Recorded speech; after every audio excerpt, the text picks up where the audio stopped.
Welcome back, everybody. Yeah, there he is. Chris Colfer is back with us. With Glee behind him, Chris has become quite the successful author. I mean, New York Times bestseller. Hello. Welcome to the show. He has a lot going on.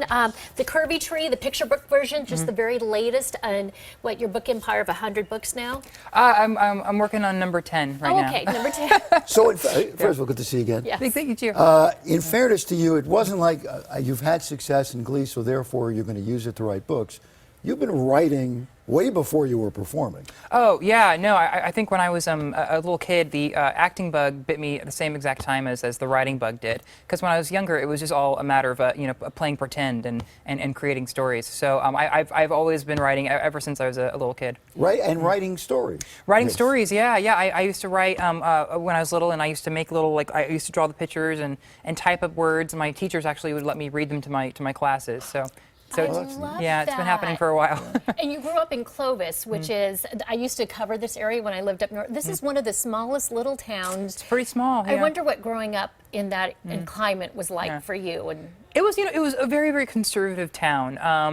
Since I've left, that it really has made leaps and bounds, as with progress and people being a little bit more compassionate about different types of people. You dropped out of school. You had to be homeschooled for a while. Am I correct? Yeah, because you were being bullied. yeah. When I was in middle school, I had to be homeschooled for a year and a half just because of the harassment that I was facing at school. So that wasn't fun. What do you now, looking back on that? That's a difficult age at that, no matter who you are and what you are. And if you can get on the side of these guys against that guy, you're going to do it because it protects you. Oh yeah. But what do you think about them now? I don't think much about Do you, them. I don't really do you remember forgive them. them. Do you? I mean, yeah. I think at a certain point, and I get asked this question a lot. And at a certain point, you know that because you have made something of yourself and you've had success. It really makes other people feel like crap. So that. Having so much of that doesn't always feel like revenge when you know great some people satisfaction if one of those guys came to you today and said, you know what, I was a jerk.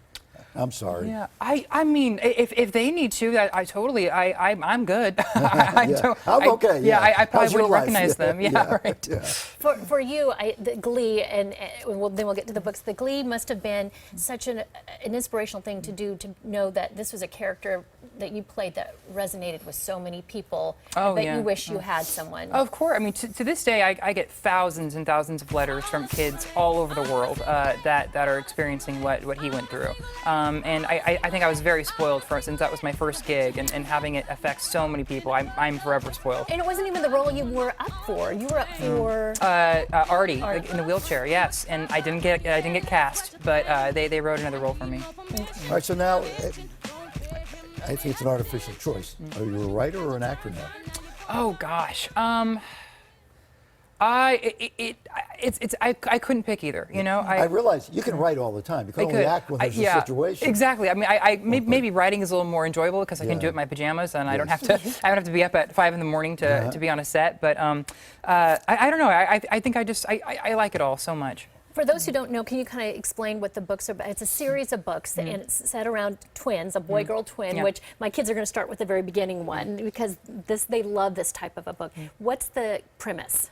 It is a middle grade adventure series about a boy and girl twins, and they inherit this magical storybook from their grandmother, and it transports them into the fairy tale world. And so each book is a big adventure with all the classic fairy tale characters that we grew up loving and reading about. What's the age appropriate for this? Well, they're marketed from 8 to 12, but I have people from 4-year-olds to 80-year-olds come to book signings, and families love to read it together. So I wouldn't put a limit on it. Your kids, perfect for your kids. This is perfect. This is right up their alley. I have to just read this line because it's one of my favorite ones in the picture book version. Being different may have been difficult, but it's what saved me. Yeah, it's true. Yeah. It's all about this one's about the Curvy Tree and how you. When you're being different in Clovis was really being different as opposed to you're being different here, which is not so different anymore. Not so different, no. Yeah. Did you feel then that it was saving you in any way, or did you just wish you were somebody else? I think had I really fit into the world that I grew up in, I probably wouldn't have been as aspirational as I became, you know? yes, yeah. And I probably wouldn't, if I hadn't, had a hard time growing up, I probably wouldn't have needed acting and writing to escape to. So, I guess it worked out for me. Well said. Okay. Chris is signing copies of The Curvy Tree and his box set. You have a box set. I have a box set now. Okay. Yeah.